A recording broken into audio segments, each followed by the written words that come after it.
We've decided that from now on, every episode of Triple Click will be in early access. And if you don't like it, we'll fix it later. Welcome to Triple Click, where we bring the games to you. Today we are talking about video game redemption stories. What's it like when a game launches in bad shape and then kind of gets fixed over time?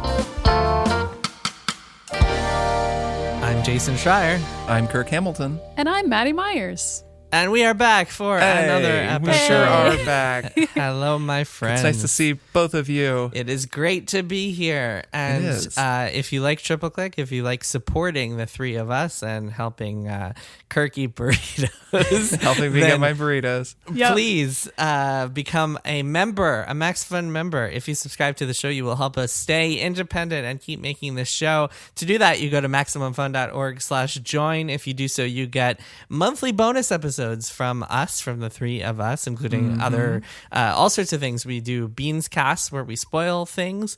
Soon we're going to be introducing some new types of segments as well, so it won't just be Beans Casts every month.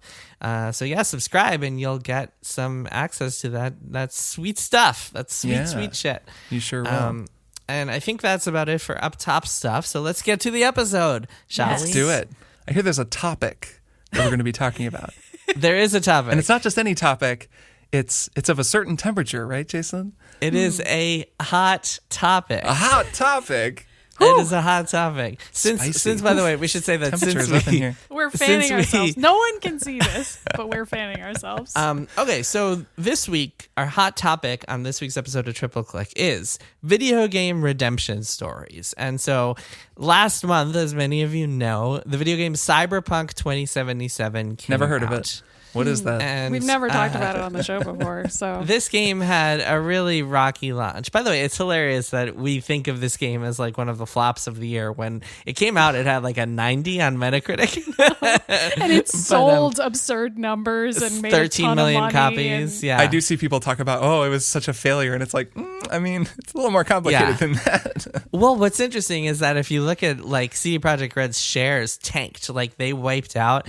I know this because I work for Bloomberg. And we ran a bunch of stories about it. Like they had all these gains throughout 2020 where like the stock shot up like 30-40%. It all got wiped out the week after like Cyberpunk launched. Has that recovered at all, or how does that stuff always, like, how does that work when a company's stock price drops? I always see those headlines and I never know how much stock to put in them. God. Well, it literally means that people are selling, like buying and selling, and that's what makes the price move, is like what they're being traded at. And it's all ridiculous capitalism alchemy. But but investors got spooked because of the reception. And I think a large part of this with CD Projekt is that because they release games so rarely, this game really needed to be like a mega hit and needed to be. That's why even when it got a 90 on Metacritic, investors were scared and shares were going down because like this was supposed to be a 95. It was supposed to be the game of forever. Because they released The Witcher 3 5 years ago. Gwent came out between now and then, but like that was a nothing. That was like another flop, I guess. So you can kind of count that as a flop. So yeah, stakes were really high for this one. But we're not talking about Cyberpunk. What we're talking about is what comes next, because the big question is that at this point is, can Cyberpunk be a redemption story? Can this be a game that is fixed and improved through patches and updates and expansions and whatever else the developers have in store for Cyberpunk? And we thought it would be interesting and fun to look back at modern video game history and kind of talk about some of the other video game redemption stories over the past few years. And I say modern because I don't really think this happened in the pre-internet era of video games. I don't know if there were any NES games getting patches getting reissued. There were what happened with computer games, and Kirk, you must have seen this back in the 90s, was that they would release like new versions of the disc or the CD-ROM, and like you can wind up with like different versions of the game, and like people would do collector's editions or like collectors would look for early unpatched quote unquote versions of certain games. Yeah, you would see that like Monkey Island would had a bunch of different versions, and later it was on CD-ROM and had voice acting. But that's pretty different than what we're talking about, so not really germane to the topic. Well, but sometimes it would be to fix bugs or like fix like game breaking problems. Absolutely. Sure. But very different than like what's happened recently, which is past, let's say 6-7 years, where we've seen games come out and then launch with a lot of problems and then kind of be fixed in some way or another. So first, let's kind of broadly look at the precedent of this. And I think the kind of example in recent years is No Man's Sky. Maddy, you want to talk a little bit about like the No Man's Sky story and what happened there?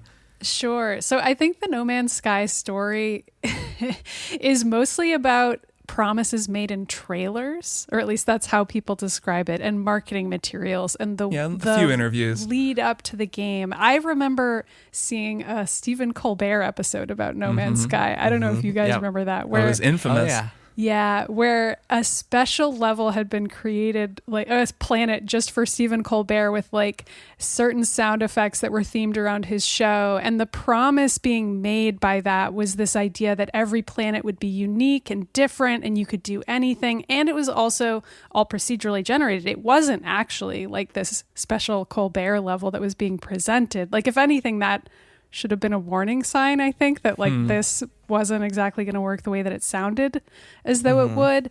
And at launch, I feel like Kirk is probably the better person to talk about what this game was like at launch. I did not buy it because I heard. Well, the game, we should talk about the announcement. The announcement trailer was what really blew people away. So that was at the VGAs, at the Game Awards in 2013. And Jeff Keighley was like, I got something special to show you. And it was like this mind-boggling like space trailer that was like showing all these planets and dinosaurs and big worms and a lot of things that didn't actually make it into the game. Like a lot of creatures and vistas that look nothing like the final game when it came out 3 years later.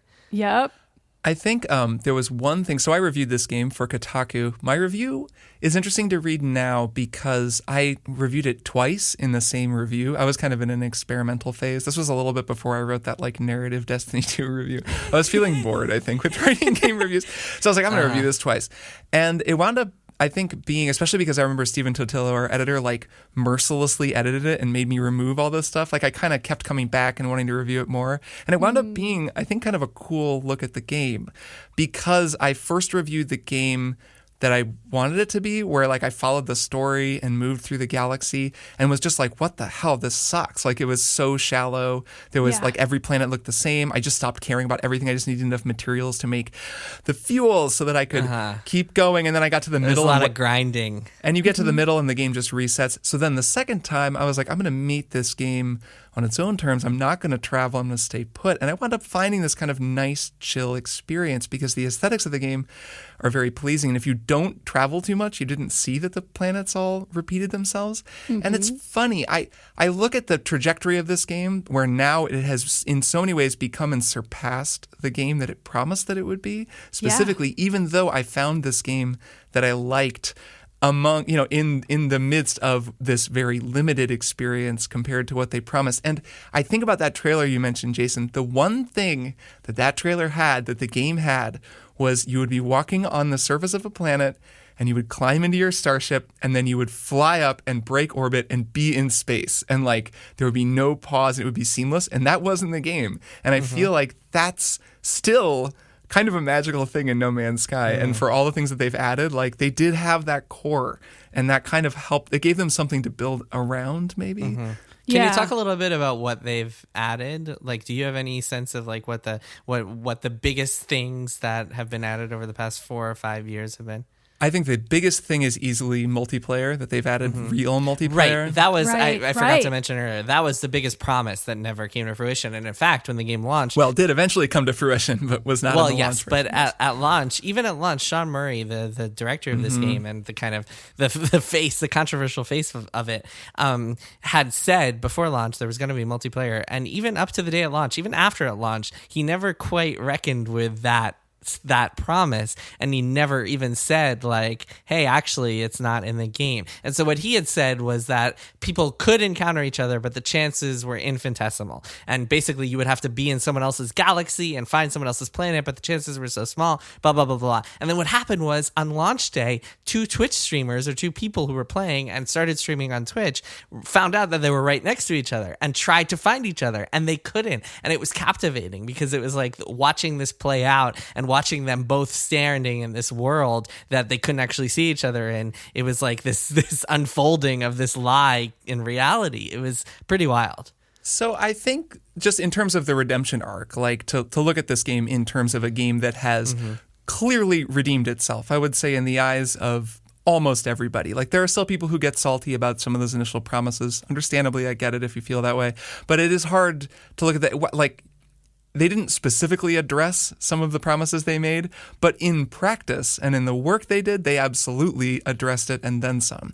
And so there's this great goodwill toward Hello Games now because rather than just being like, look, we sold a bunch of copies, whatever we got ours, we're going to move on and do something else. They didn't. They just totally worked for so long and clearly loved this game that they made.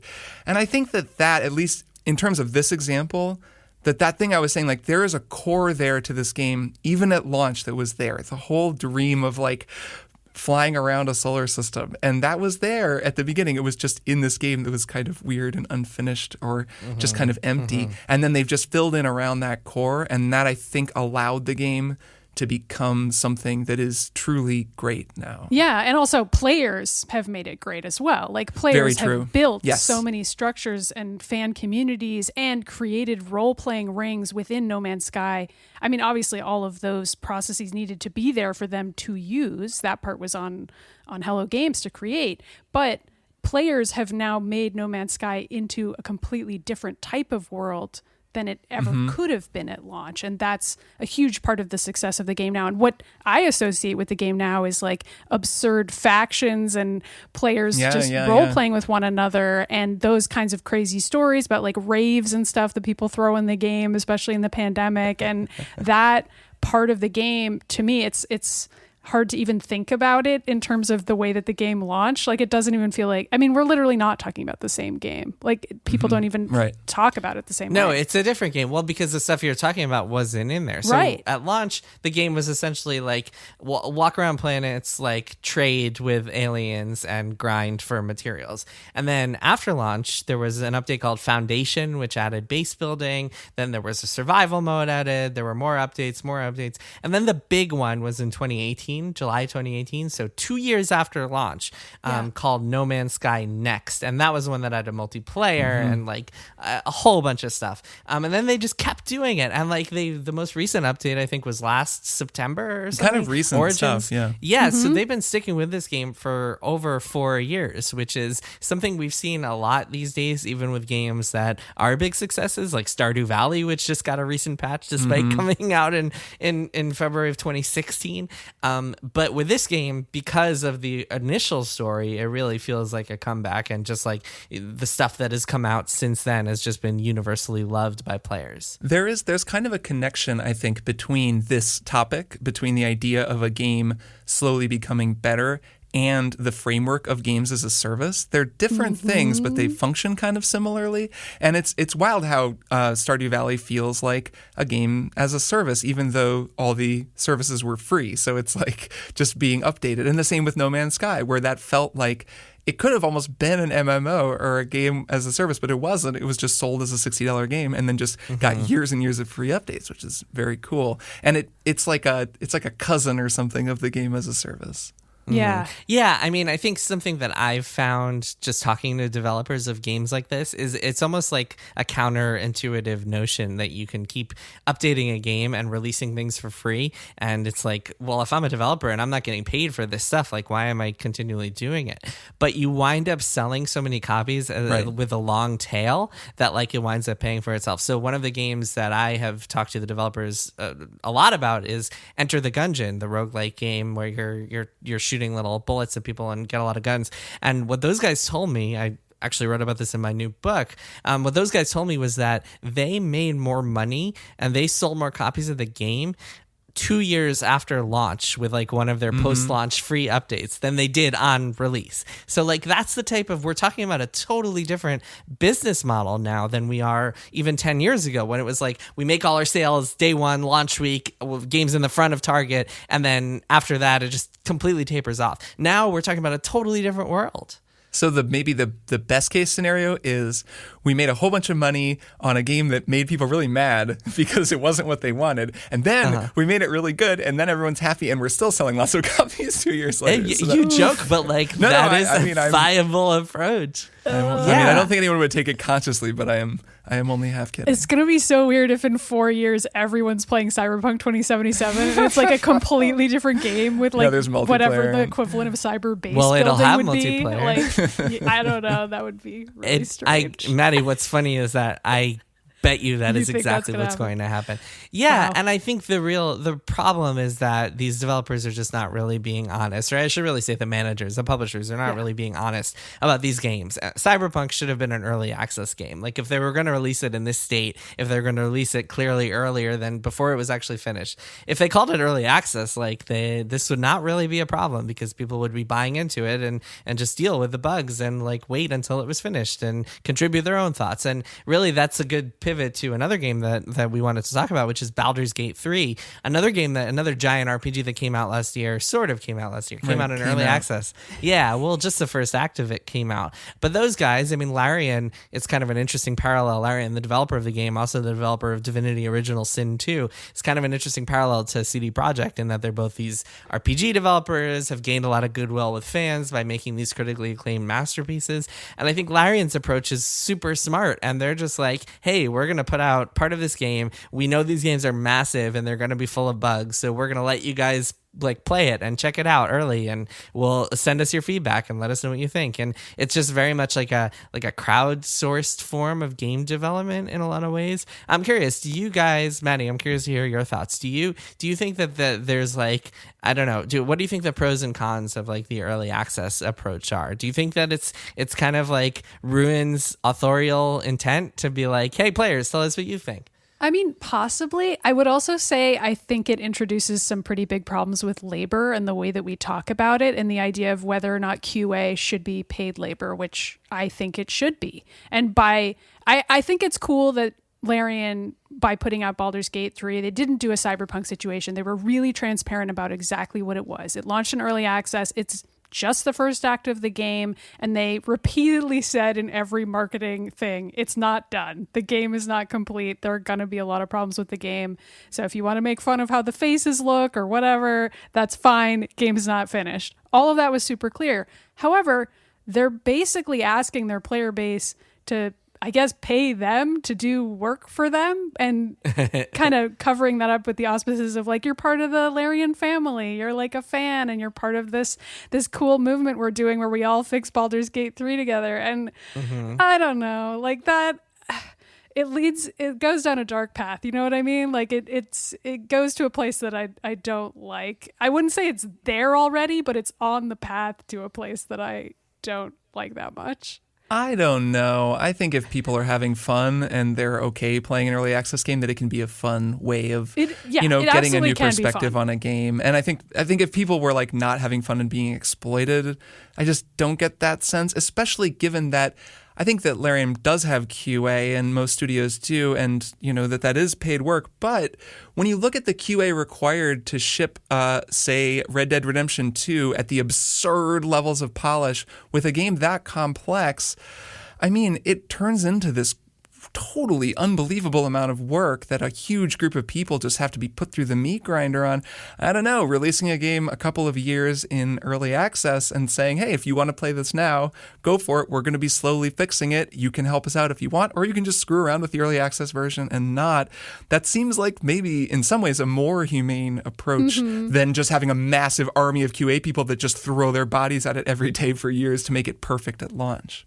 Yeah. Also, it's worth noting that the players, I mean, first of all, the important distinction between a QA tester and a player of this game is a player of this game has no obligations. They can just play as long as they want and stick with it or not stick with it. But I think that even with games that don't do this, plenty of QA testers are going on YouTube and looking for glitch videos after a game launches and being hey, wow, look at this, because there's no possible way that even an army of hundreds of QA testers could find every possible bug or every possible permutation that could cause a problem in a game. Especially in a Larian game. Those games are yeah, especially in an huge, RPG, a systemic RPG where you can do anything. But it does raise interesting questions, I will say, about if should players if players are giving this feedback that leads to a change in a game, and if someone comes up with this idea that like leads to something cool in a game, should that person be getting paid for it? Like that to me it definitely raises some interesting questions that I don't really think we have the answers to. But then the flip side of that is like, we look at a game, a lot of the appeal of video games is just like the personal, the author, the kind of the stories you can create yourself or tell yourself in a game. And like, look at Minecraft, for example. Like Minecraft's appeal, one of the biggest reasons Minecraft became so successful is because every day on the internet for like 2 years, all you would see was like, look at what this guy built in Minecraft. Look what this person did in Minecraft. And that is also like those people creating value for Notch, for the creators of Minecraft, without getting paid for it. So really, there's a lot of like murky territory in video games as a whole when it comes to well, unless they're running a YouTube channel making Minecraft stuff and getting rich off of it, which plenty of people also did. So, you know. Also true. Yep. Also true. There's one thing that there are a couple of games that we have to talk about when we have this conversation. Yes. The one that is most relevant to the three of us is, of course, Destiny, which is another one of those examples of a game that launched in a rocky state and was gradually improved over time. Often what happens with these games is like, they'll get incremental patches and fixes and tweaks and changes, but like there will be one big kind of expansion or DLC or whatever it is that really like takes things to a new level. And it's become lingo. The Destiny's first big expansion, the Taken King, has become lingo for an improvement. And I remember at Kotaku for years we would talk about like, oh, is this game gonna get its Taken King, like its version of the Taken King, where it's improved in some way? Is Anthem going to get its Taken King or whatever else it was? And yeah, Kirk, you want to talk a little bit about like, you also reviewed Destiny 1. So I did. What was it like watching that game improve and just turn from like an infuriating game to a good game? It was weird. It's like looking back on a drug addiction or something. Oh God, yeah. It's kind of all hazy. Yeah, I reviewed Destiny, and then I reviewed The Taken King, and then I reviewed Destiny 2, and that's an interesting arc too, though maybe not quite as related to this topic. Just the whole idea of sort of going backwards in some ways for Destiny 2. But yeah, so when Destiny launched, it was, it actually kind of underlines the thing I was saying with No Man's Sky. It was another game where the core thing was really there, but there wasn't a whole lot else. And so it was kind of the same thing where like it was fun as hell to run around shooting aliens in this game. And the world and the lore were cool. Like they were they drew people in. Like the art style was really beautiful. It had something to it. Like it had a sort of a majesty. But then you played, for 20 hours or something, and it was like, oh my God, like we're all just standing in front of a cave shooting these aliens because that's the best way to get loot. And wow, there's a lot of problems with this loot system. And actually this game's really repetitive and there's only a few things to do. And so by the fall, that game had really entered this funk when the, what's it called? The Underlord, the Crota, what was the name of that expansion? Crota's End. Crota's End. I forgot the name of a Destiny expansion on TripleClick. Well, so that was in December. That was December of 2014. Yes. Yeah. So that was the December after it launched, very shortly afterward. By the way, I should say, I just want to backtrack on what I said before where Taken King has become shorthand. Actually, Diablo 3's Reaper of Souls was better shorthand for that before Taken King. And then Taken King actually took a lot of inspiration from Reaper of Souls. And at Kotaku, a lot of us we played Destiny. And we played a lot more Destiny. Yeah. But anyway, so you were saying, so Crota's End came out of December of 2014. Yeah, Crota's End was sort of the first expansion, and that there was this sense there that it was like, oh, well, maybe this first expansion is going to be the thing that'll fix X, Y, and Z. And it didn't. It was just sort of a really little thing that they threw on, and there was a new raid, but it wasn't as good as the first one. And it was kind of like, oh, maybe this game's in trouble. It was also developed in like 8 weeks. yeah, it showed. And throughout the winter, it was just very like, ugh, like I don't want to play this anymore. Then they started improving things with House of Wolves, which was sort of like the beginning of the crescendo.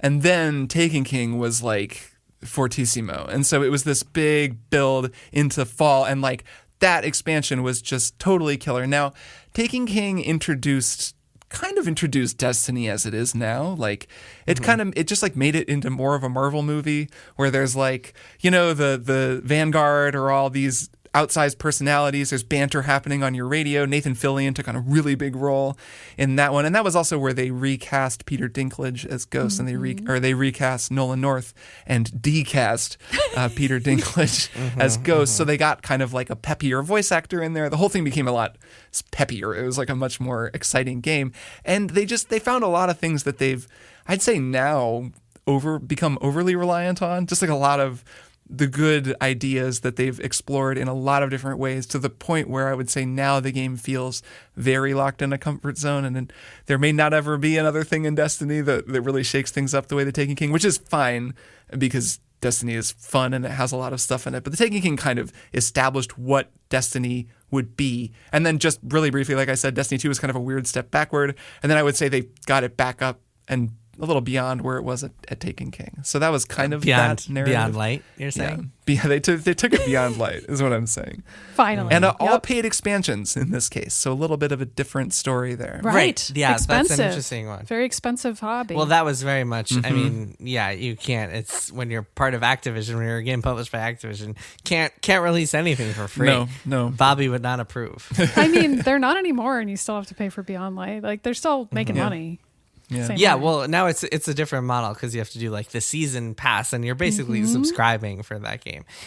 Yeah, but that's a different world because unlike No Man's Sky, unlike Cyberpunk, I mean, Destiny is entirely online, and so they have to pay for servers and constantly be maintaining the game and keeping people operating it. And I mean, Bungie, believe it or not, has more staff than CD Projekt Red. Like Bungie has more people than CD Projekt Red does. That's believable. Based on the games. One game that this makes me think of that isn't really an example of this phenomenon, but is a game that launched kind of inauspiciously and has become a favorite is Warframe, and has it's a lot like Destiny in some ways, but has the opposite free model where you just can play it however you want, and then you pay for stuff. And it seems to me, is that Digital Extremes, is that developer of that game? Yep. They seem like they're doing great, and like that game seems like it's doing great. Every time I see like a Kotaku or Polygon article about Warframe, I'm like, shit, this looks awesome. Like it's one of our blind spots. Yeah, I think as a show, that's one game we haven't. Or you gave it a chance, right? I played a little bit, but it's clearly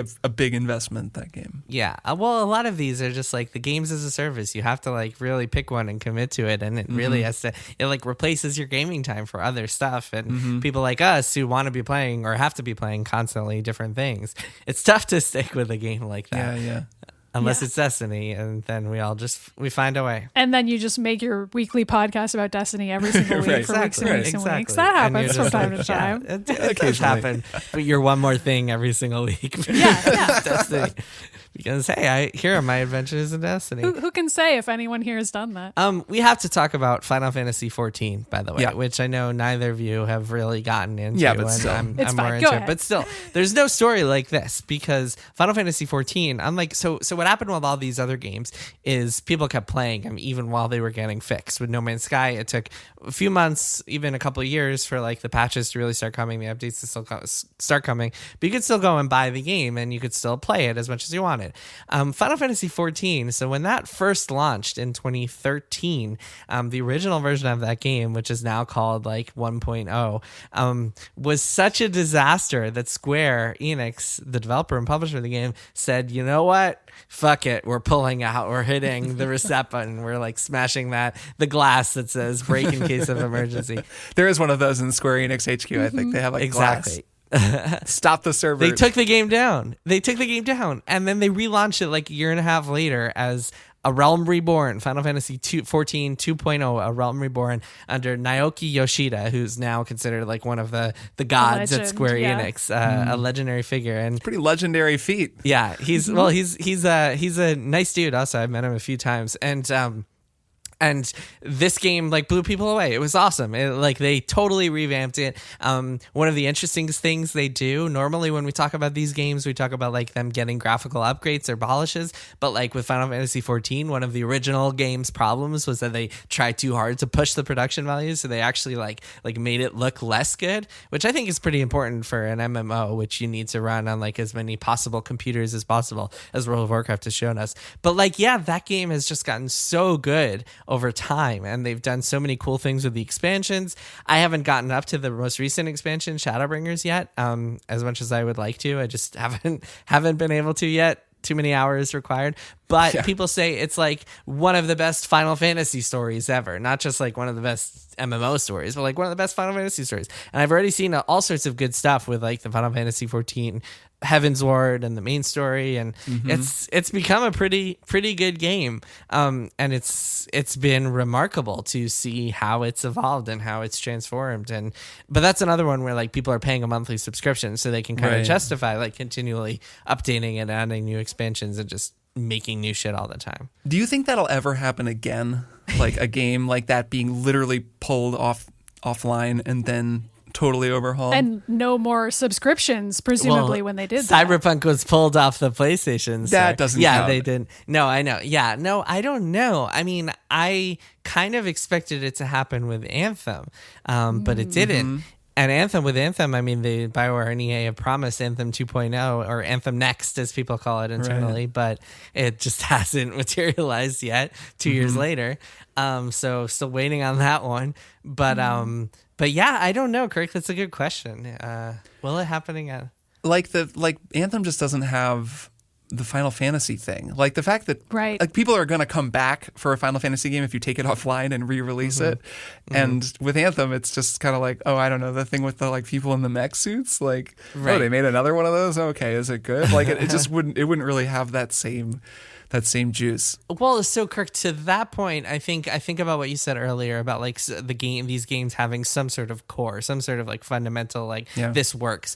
And I think with Final Fantasy XIV, that almost is the brand. Like people are so the music, which is kind of the brand. I mean, it's the music, it's a little the music, but the brand kind of related. I think of it as the brand. And one of the reasons, the world, I just thinking like Final Fantasy is always going to bring people in. Yeah. Like me, I'll be there for anything called Final Fantasy. Like for example, Jason Schreier. Yeah. Well, so like. And I actually think one of the reasons that Final Fantasy XIV, like in its current iteration, is so popular is it's become this theme park of Final Fantasy stuff. Like you'll be playing and you'll see like some of the bosses in the game are like straight out of old games, like meant to tickle your nostalgia. There's an entire golden saucer in the game from Final Fantasy VII. There's like you can play Triple Triad, the card game from Final Fantasy VIII. It's just like this giant theme park of old Final Fantasy stuff. And I think that's what the core was, because it's not like the combat is special or like any of the gameplay or anything like that, but it had Final Fantasy.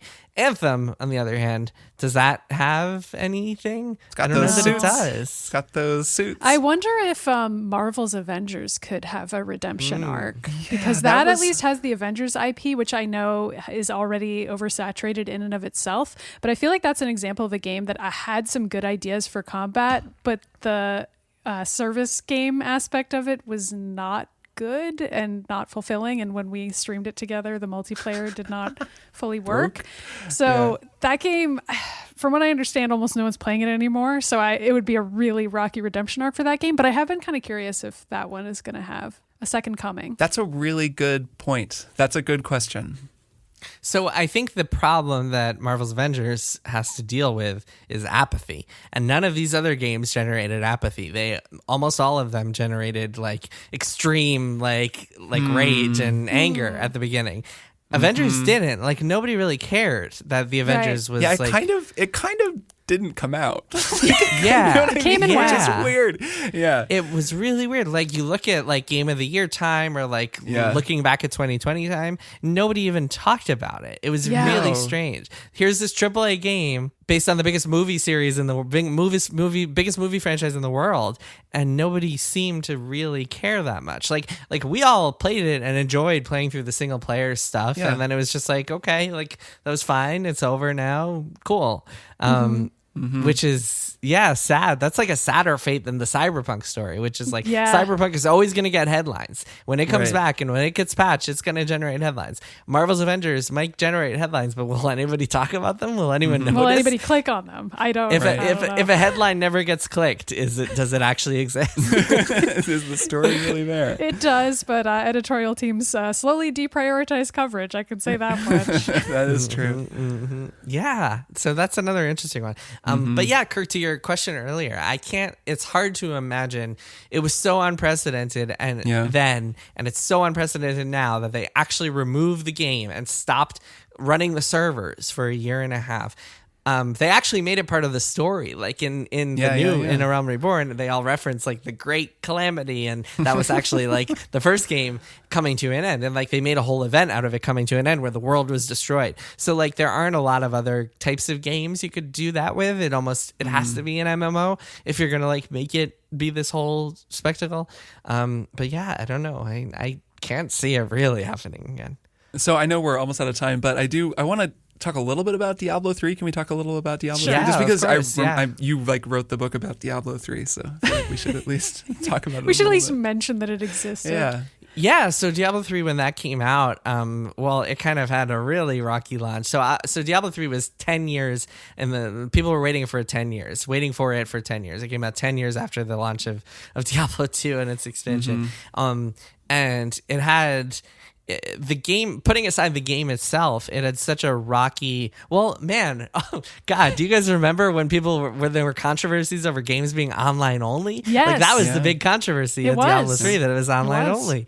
And then it came out, and I remember, Kirk, you wrote articles about how, it sucks that this game is online only because it came out and it wasn't working at first, and people couldn't actually play it. You got error 37 every time you tried to play it. I remember that was like peak Kirk as a Kotaku, like hungry Kotaku staff writer, because I wrote like a billion articles about that. Though I wrote an article that was like, it sucks that this game is always online. And then later I was like, but here's the argument for it always being online. And then later, like, random Chos on Twitter would like show me screen caps of those two headlines and be like, look at you, man. Like, you're arguing it's bad and it's good. And I was like, yeah, because like that's an interesting thing to do. Yeah, because that was why contradictory. Anyways, not to get sidetracked, but yes. Yeah, well, this was very much the time of like consumer rights being threatened, and this was like the time of like, I say that facetiously. This is the time of like EA season passes and fighting against used games and DRM, and that was the whole big controversy of the early 2010s, was like the question of like, do you have the right to play a game and own the digital license to a game and play a game offline? And that doesn't happen anymore because now all games are pretty much online only. Though there was, I mean, the narrative on Diablo with that Error 37 thing, like you couldn't have asked for a more perfect narrative. That people were upset about the online thing. It was a new thing, even though it's become more normal now. And then when the game launched, people straight up couldn't play it for days because of the internet, because the servers weren't working. Like that, like it was just like ready made. It was like you couldn't have written it more perfectly. No, it was a perfect story. But now it's so normal for a game to launch and not work. Like if exactly, anything, like everyone that's what we've it. accepted. It's not like, oh, now all games launch and they immediately work and everyone's perfectly prepared with a ton of servers. It's like, no, we just expect that a big online game of any kind is going to launch and suck ass for the first week, because that's just our reality now. And that's fine, I guess. And there were some people saying that even at the time. Oh, I remember when, EverQuest or whatever launched. You should but all there be were ready. only a few examples of that, and now it's like normal. Exactly. Diablo really raised awareness of that thing, and now everyone's like, oh yeah, well the first week's going to be a shit show. Like, of course. Yeah, and then a few months later, SimCity happened, and that was kind of another disaster. There's an example, by the way, of a game I don't even know. It like got patched over time, and then some people like stuck with it and liked it, but then like I don't know. But Diablo 3. So it's worth noting that like despite the online controversy, once that settled down and people started playing it, first it started getting a lot of critical acclaim. It was almost like Cyberpunk, and then players started saying, wait a minute, like this kind of sucks in a lot of ways. There were a lot of difficulty, like imbalance issues, and there was too much randomness. The end game just sort of sucked, I think, for hardcore the end people. game really sucked. Like the difficulty was all skewed. It felt like they were the entire development period. I think they were kind of torn between like, so we want to make something new or recreate Diablo 2 and like what worked on Diablo 2. And that's always a really tough question when you're making a successor to like one of the most popular games ever, one of the most beloved games in PC history.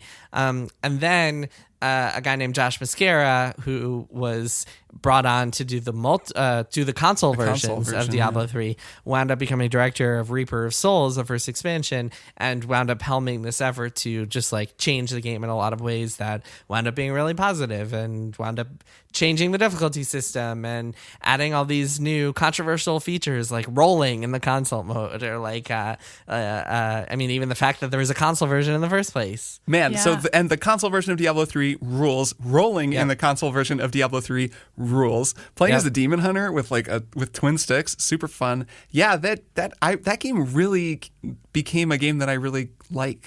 I didn't love it when it first came out. It was just sort of like, okay, I'm just clicking stuff, watching my life pass before my eyes. But somehow watching my life pass before my eyes while I'm playing with the controller on my Switch, fine. Totally fine with that. Can I tell you guys a quick funny story? Yes.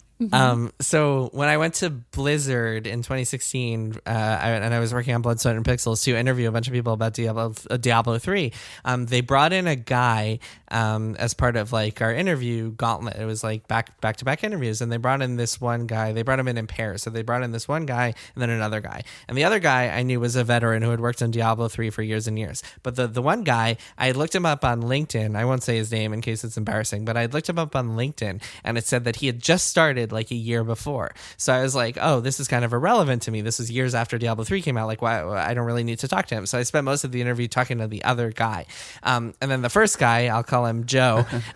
Joe, he talked a little bit, but I mostly ignored him. And then afterwards, I think it was months later, or maybe even a year later, I was doing some more research, and I found out that Joe, who had kind of an unusual name, not a common name, there was another guy of the same exact name at Blizzard who had started recently. This guy had actually been a veteran, and I could have been asking him all sorts of interesting things, but I didn't, because I thought he was the other guy. So there were two guys with the same name at Blizzard.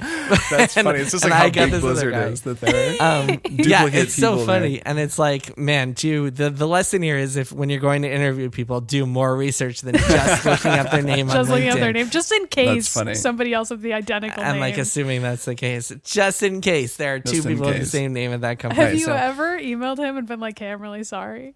Yes. I met him. I saw him afterwards. I met him afterwards at a Blizzard press event, and I was like, hey, I don't know if you remember. I don't think he even remembered, because it's not like I was ignoring him or anything. I just was addressing more of my questions to the other guy, but he was still in the room, and but yeah, it was pretty funny. All right. On that note, that's my redemption story. My redemption story. To kind of tie it all up and wrap things up, I think with Cyberpunk, I think we will wind up seeing if I had to make a prediction, I think we wind up seeing or in a year, in a few months, by the summer, I think we'll see headlines that are we'll hey, see. Cyberpunk has gotten a lot better and improved, because really that's what they needed. What I've heard from talking to a lot of people who worked on that game. They needed more time, and now they're going to have more time. The problem is the game already launched, and they made a bad first impression, but still, they have time. I wonder, it'll kind of be whether they can engineer in the core thing, which the game doesn't quite feel like that core thing is locked in, but it could be there.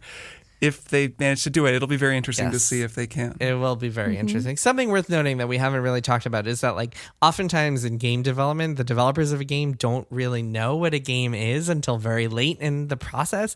And with a game like Cyberpunk, it's very easy to imagine people saying, hey, is this Deus Ex or is it GTA? Or what's the combination?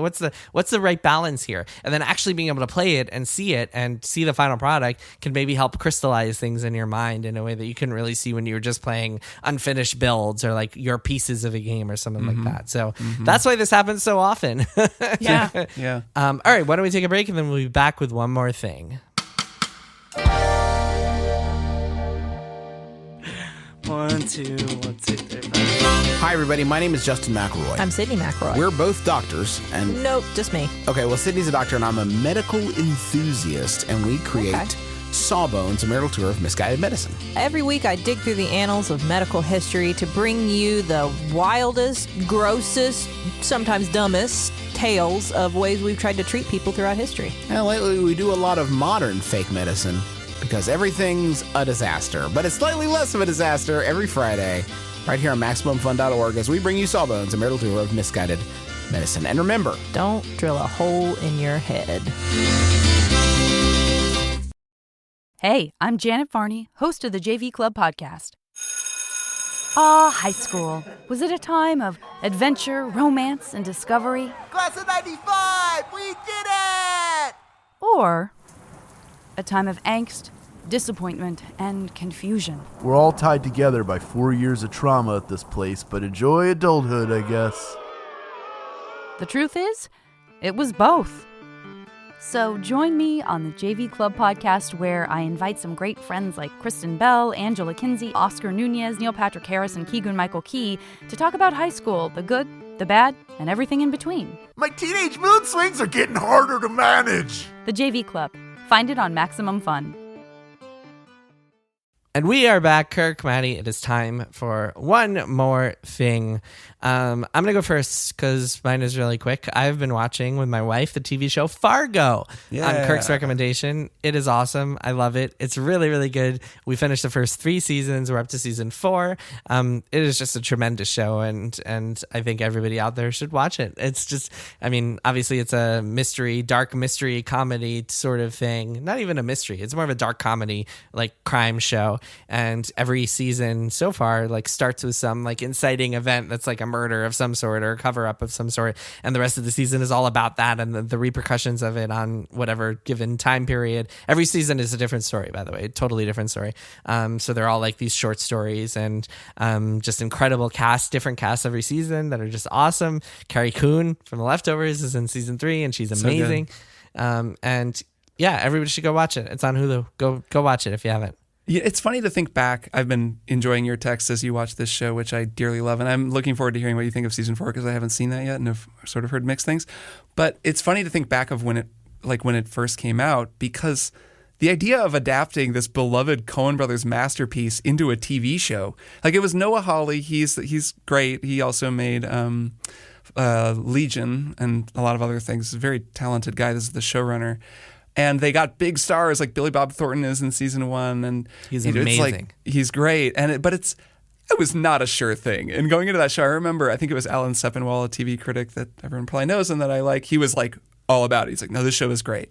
And so I was like, oh, okay, maybe it's really good. And I still remember watching it and being like, how are they doing this? Like, this feels like the movie Fargo. It has all the same elements, but it's just remixed. And then each season does the same thing. Some civilian who gets in over their head, committing crime, and things spiral into this violent, catastrophe. A cop who's like doing their best, like this odd like reevaluation of what family values are, like what American values are. And then season 3, man, oh my God. All right, anyways, whatever. It's your one more thing. I won't go off, but really I love this show. I love it. Kirk, why don't you just jump into yours, and then we'll let Maddy have time to give hers, because it is very exciting. It's the only thing we all care about. But Kirk, go ahead. It's true. Mine is another show. It's a new show that I bet some listeners have maybe heard about but haven't seen, and it's the French Netflix show Lupin, which is really good. I've watched 3 episodes or so, and this is a wonderful show. It stars Omar Sy as not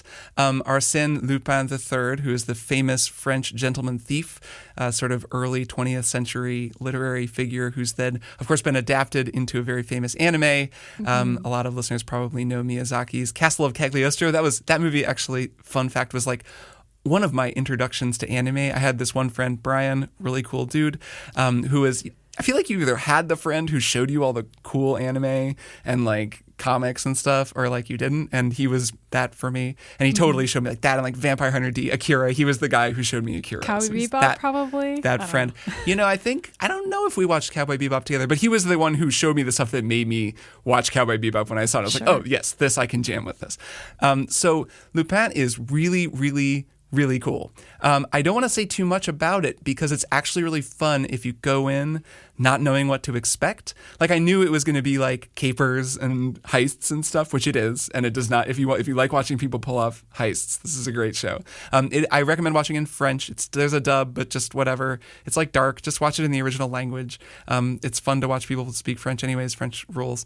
And it's just cool to hear them with their actual voices. Omar Sy is great, the star of the show. And it's a really, really great show that takes the idea of an adaptation and does something really cool with it. Like, he's not Lupin. Like, it's telling the story. Like, Lupin exists in the world of the show. So you'll learn all about Lupin as well, and about French culture and like history and stuff. And it's great fun, and I really, really like it. I do like heists. Oh I yeah, do too, you yeah. would both like it. It's so good. Like It's one season. It's on Netflix. It's one season, right? first season is out. It's like a different kind of season structure because it's not like, I think because it's like they do things differently in other countries. So it's like book 1 or chapter 1, something like, and it's Got like it. 5 episodes. So it's not that long. We're 3 in, and I can definitely recommend it. It's super good. Bing! Kirk here from the future. We finished watching Lupin the night after I recorded this. I just wanted to update my impressions to say that the last 2 episodes do get a little bit goofy, kind of requires a little bit more suspension of disbelief than the first 3, though I still really like the show overall. But I would have mentioned that on the episode if I'd had a chance, and I have a chance because I'm editing it. Okay, back to one more thing. Bing! Awesome. All right, Maddy, give it to us. What's your one Yeah. more thing? What you got? My one more thing is a video game called Dark Souls that came out in 2011. No one's ever played it before. I'm No. the first one, and Yeah. I Congrats, you think discovered it's a cool it. game. It's an undiscovered gem that I've been checking out on Steam. Got it on sale. Yeah, so longtime listeners from the split screen era will remember that I tried to play Bloodborne on this show and that I had never played a FromSoft game before. I did not beat Bloodborne. I did not care for Bloodborne. Bloodborne is a game that involves a lot of rolling around on the ground. And I don't like that in a game. As it That's funny. happens, I don't You care haven't for seen me it. play Dark Souls. I do a lot of Well, rolling around in yeah, Dark that's how I Souls. play It's not the way I Souls, play it. too. So I'm playing Dark Souls as a knight character. So I'm blocking and I'm kicking. Yes. And that's it, baby. I am not rolling at all.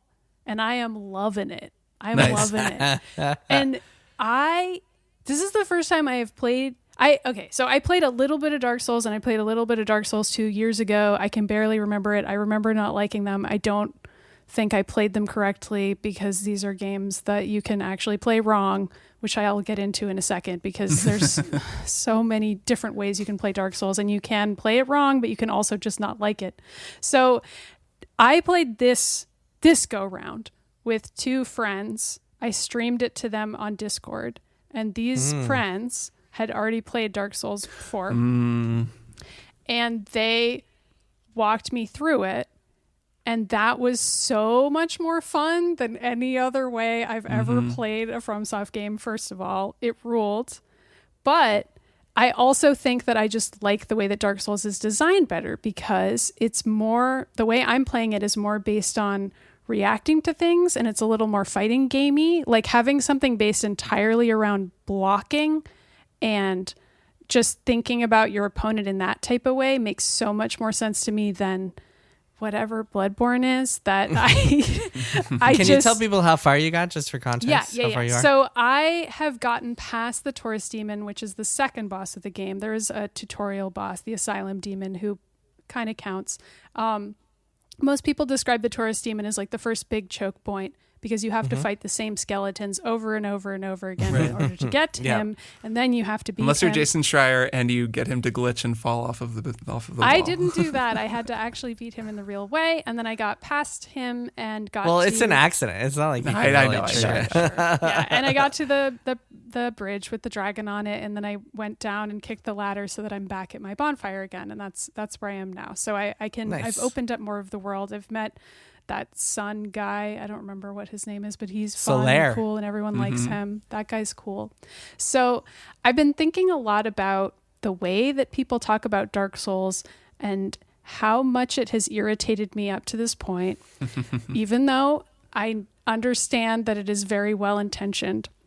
And the way that people talk about Dark Souls is often by saying things like, it's not actually difficult. The game tells you everything you need to know, and it's just that it plays very differently from other games. And that's all true. Like it isn't a game. It's not a hack and slash, even though it looks like a hack and slash game. It's not a Skyrim. It's a very slow, deliberate form of combat. The stamina bar means you have to be really patient. You have to constantly be thinking about how many attacks you can do in a given second and whether you even have enough stamina to move out of the way. And pausing and going slowly is so much more a part of combat in Dark Souls than any other game that isn't a FromSoft game, that it feels really weird and often bad to most people. And that is something that can seem difficult but isn't necessarily. It's more just changing the way that you think. But I also think that the game is just hard for certain people. Like, I also just think it's hard. And I mainly think that because I remember how hard I thought Bloodborne was and how I played it for much longer than I've played Dark Souls in total. And I never got past the first boss in Bloodborne. Whereas with Dark Souls, I felt like after a couple hours, I kind of got it in a certain way. Like, I wasn't good yet, but I got what I was supposed to be doing. And then it was just a matter of training myself how to do the thing over and over. And I don't know if that's difficulty or if it's just a brain thing. Like, I'm like, this game makes sense to me. So I have a thought about this, and I will say that we may in the future have an episode in which we're going to get this is a little teaser for people and to get a little more in depth on this. But I think one thing that I have seen is among people, especially who prefer the Dark Souls branch of the FromSoft tree to the Bloodborne branch, of which I would say Sekiro is then a branch off, is that Sekiro and Sekiro and Bloodborne both kind of shunt you into a certain way of playing. There's some variety in builds and weapon types, but they're both very aggressive games, and they like push you to play this way. Like Bloodborne has the whole health regen thing. Like it's yes. And like you don't block with shields in that game at all. Where in Souls you can have real builds, like you're finding, because you can play a Souls game dual wielding up like total dex build with like lots of stamina, where if you get hit you take a ton of damage but you don't get hit and you're dodging and you're not blocking at all. Like there are people, you'll see people who do those naked runs and stuff where they have no shield and they just don't get hit. It's just, it allows you to do so many different things that you can find your own fun with the game, your own way of playing. And I think that does make the game more welcoming in a way, just because there's so many different ways to play it.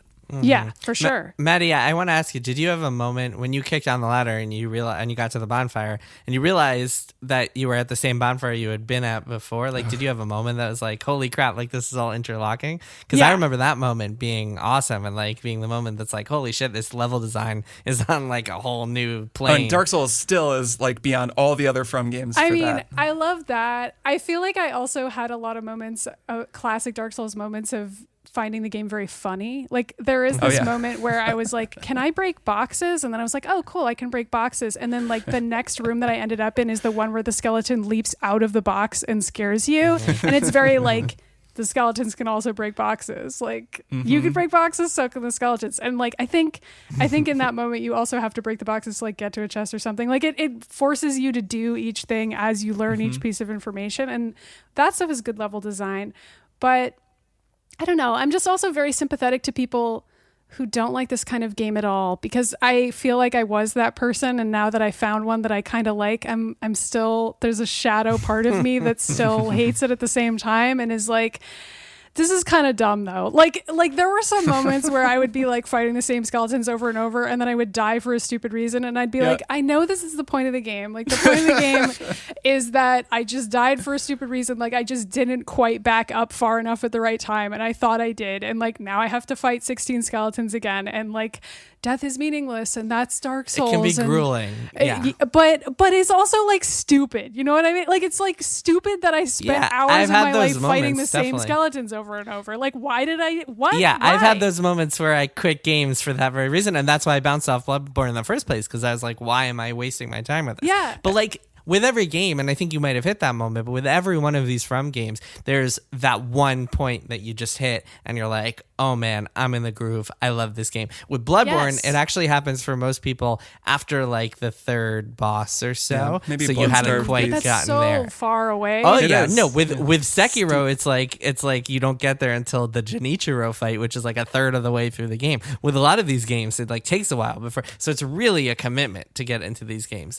But yeah, we'll talk more about the broader Souls stuff. It's hard to resist that conversation. But down the road, in a few weeks, we have an episode. It is. There's a million things I want to say, but I'll save it. I'm going to keep playing it. I'm going to see if I beat it. I would like to. I'm really enjoying it more than I thought I would, now that I've gotten past a point where I feel like I get it. So I'll probably talk about it more in the coming weeks, and we'll see if I still like it. Nice. Cool. Very exciting. Awesome. All right. I think that is it for this week's episode. That'll do it. Hopefully we had enough patches and updates over the course of the episode to redeem ourselves from our rocky launch at the beginning. Kirk, Maddy, see you both next week. All right. See you both next week. Bye. Triple Click is produced by Jason Schreier, Maddy Myers, and me, Kirk Hamilton. I edit and mix the show and also wrote our theme music. Our show art is by Tom DJ. Some of the games and products we talked about on this episode may have been sent to us for free for review consideration. You can find a link to our ethics policy in the show notes. Triple Click is a proud member of the Maximum Fun Podcast Network, and if you like our show, we hope you'll consider supporting us by becoming a member at MaximumFun.org/join. Find us on Twitter at TripleClickPod, send email to tripleclick@MaximumFun.org, and find a link to our Discord in the show notes. Thanks for listening. See you next time.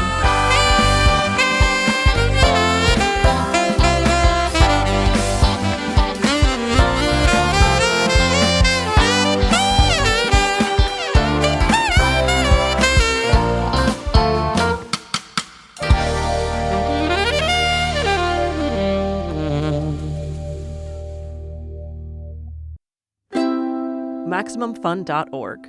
Comedy and culture. Artist owned. Audience supported.